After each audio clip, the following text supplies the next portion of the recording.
Soovin sulle õnnistatud pühapäeva ja uut nädalat. Oled sa kunagi palunud Jumalat, kuid vastuseks on olnud ainult vaikus? Või oled sa tundnud end välja tõugatuna? Sinuga lihtsalt ei arvestata, sest sa ei kuulu nii-öelda valitud seltskonda. Tänases evangeeliumis leiame me ühe naise, kes kogeb Jeesusega kohtudes samasugust vaikust ja tõrjutust. Mida me võiksime sellest olukorrast õppida või kuidas seda üldse seletada? Kuid kuulakem sellest lähemalt Mattuse evangeeliumi 15. peatükist 21. kuni 28. salmini. Ja Jeesus lahkus sealt ning läks varjule Tüürose ja Siidoni aladele. Ja vaata, üks neist paigust pärit Kaanani naine tuli ja hüüdis: Issand, Taaveti poeg, alasta minu peale, kuri vaim vaevab mu tütart hirmsasti. Ent Jeesus ei vastanud talle sõnagi. Ja ta jüngrid astusid ta juurde ja palusid teda: saada ta minema, sest ta kisendab meie taga. Tema vastas: mind ei ole läkitud muude kui Iisraeli soo kadunud lammaste juurde. Aga naine tuli, heitis ta ette ja ütles: Issand, aita mind. Jeesus vastas: ei ole ilus võtta laste leiba ja visata koerakestele. Ent tema ütles: ei ole küll. Issand, ometi söövad koerakesed raasukesi, mis nende isandate laualt pudenevad. Siis Jeesus vastas talle: oh naine, sinu usk on suur. Sündigu sulle, nagu sa tahad. Ja ta tütar paranes sel samal tunnil. See on Jumala sõna ja püha evangeelium. Jeesus oli varjunud Tüürose ja Siidoni aladele. See polnud lihtsalt pikk teekond, vaid ka kultuuriliste ja usuliste piiride ületamine. Ja korraga astus ta juurde üks Kaanani naine oma murega: ta tütart vaevab kuri vaim. Kuigi see naine on pagan, teab ta siiski väga hästi, kelle poole ta pöördub. Ta hüüab: Issand, Taaveti poeg, alasta minu peale. See pöördumine tunnistab ka Jeesuse messiaanlikku autoriteeti. Jeesuse esmane reaktsioon sellele palvele on aga meie jaoks pisut arusaamatu. Ta ei vasta talle sõnagi. Mis juhtub sinuga, kui sa palud Jumalat mingi väga olulise asja pärast, aga ta vaikib? Võimalik, et sa lõpetad palvetamise. Kuid see naine ei lõpeta. Jüngrid tüdinevad sellest piinlikust olukorrast ja paluvad Jeesusel naine ära saata, sest ta kisendab ja käib oma palvega kogu aeg peale.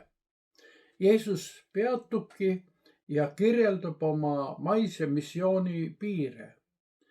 Just neid usulisi ja rahvuslikke piire, mida jüngridki oma sooviga silmas pidasid.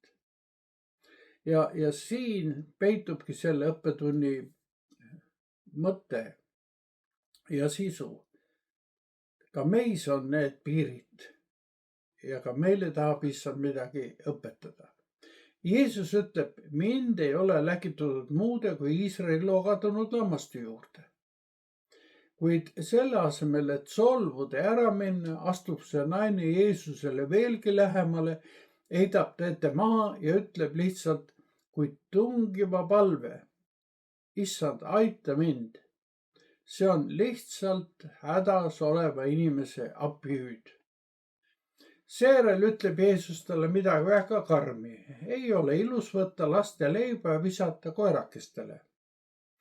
Lapsed on toonases kultuuris Iisraeli rahvas ja koerakesed kreeka keeles künarion tähistab mitte lihtsalt hulkuvaid koeri, vaid kodukoera. Ja need antud juhul on siis need paganarahvad. Selline piirav hoiak valitses toonaseid ja rahvuslikke suhteid. Ja see oli ka jüngrite meeltes. Seda leiame ka iseenda juures. Jeesus kasutab seda pilti teadlikult luues nii sellest vastuolulisest olukorrast naise usu väljendusele meilegi nagu õpetliku platvormi. Ja nii sünnibki. Naine ei vihasta ka selle võrdluse peale, vaid haarab kinni Jeesuse võrdlusest ja pöörab selle oma usutunnistuseks. Ta vastab, ei ole küll, issand, ometi söövad koerakesed raasukesi, mis nende isandate laualt pudenevad. Too naine saab aru, et ta ei vaja kogu lauda. Talle piisab ka Jumala armu raasukestest. Ta usub Jeesusesse. Ja nüüd tunnustab Jeesus tema erakordse usu suurust. Ta ütleb, oh naine, sinu usk on suur, sündigu sulle nagu sa tahad. Ja öeldakse, et sel samal tunnil sai selle naise tütar terveks. Nii sündis sellest konfliktist olukord, mis kõneles ja kõnetab meidki. Ja meid just selles mõttes, et ka meis on sellised kurjast vaimust inspireeritud piiri tõmbamise mõtted ja tõrjuvad mõtted. Ärgem unustagem, et meiegi, kes olime võõrad, oleme saanud tänu Jumala armule usu läbi täieõiguslikeks perekonnaliikmeks. Ja nii nagu Jeesus astus toona üle usuliste ja rahvuslike piiride, astub ta ka täna üle sinu ja minu vaikuse piiride. Meid kõiki on kutsutud Jumala perekonna laua äärde. Seda isegi siis, kui meile tundub, et me saame selle rikkaliku laua raasukestest vaid osa. Samas on see lugu nagu kokkuvõte Jumala suurest päästeplaanist. Kuigi Jumala tõotused ja leping anti kõigepealt Iisraelile, laienes see lõpuks kõigile rahvastele. Ja sõber, kui Jumal vaikib, siis ei tähenda see veel tema eemalolekut. Palveta nagu Kaananimaa naine, ära lahku Jeesuse juurest. Jää tema juurde ka siis, kui on jäänud vaid üks palve. Issand, aita mind. Sinu palve vastus ei sõltu sellest, kui suur on su usujõud, vaid sellest, kui suur on see, kellesse sa usud. Palvetagem. Issand, sa näed ja tunned meie olukordi. Aita meid sinu laua raasukestest osa saada. Sel neist piisab kogu perele. Tänu sulle, et sa täna oled meie usku kinnitanud.